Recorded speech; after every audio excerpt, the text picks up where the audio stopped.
Odisha news 24/7 का हर दर्शकों को सादर प्रणाम, जोहार सलाम। दर्शक, एक नए अध्ययन से पता चलता है कि कम पढ़े लिखे मध्यम आयु वर्ग के क्षेत्र अमेरिका में संगठित धर्मों में घटती भागीदारी निराशा होने वाली मौतों में वृद्धि का कारण हो सकती है। और इन मौतों में मादक पदार्थों का ओवरडोज, आत्महत्या और शराब से होने वाली लीवर की बीमारी से जुड़ी मौतें शामिल होता है।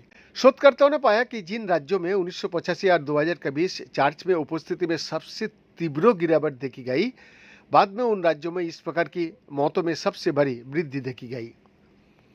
निराशा का कारण होने वाली मौतों को अक्सर 1990 के दशक के उत्तरार्ध में ऑक्सीकैंटिन और अन्य ओपिएट दवाओं के आगमन से जोड़ा जाता है। हालांकि इस अध्ययन से पता चलता है कि ये बढ़ती प्रवृत्ति कई साल पहले शुरू हुई थी, जो धार्मिक गतिविधियों में भागीदारी में गिरावट का साथ मेल खाती है। इस अध्ययन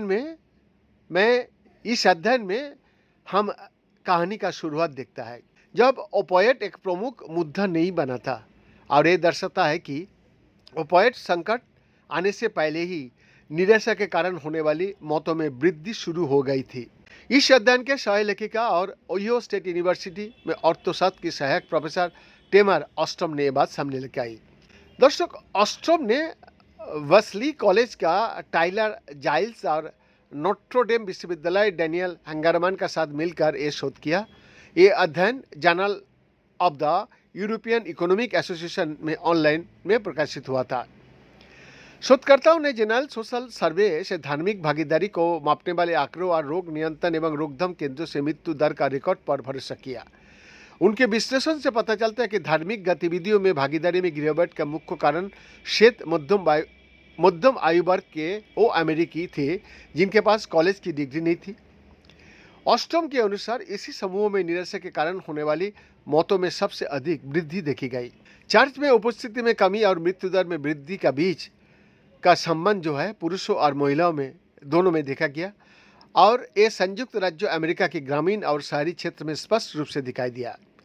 अपने निष्कर्ष को पुष्ट करने के लिए शोधकर्ताओं ने ब्लू लंच के निरसन की जांच की, जिसने कई व्यवसायी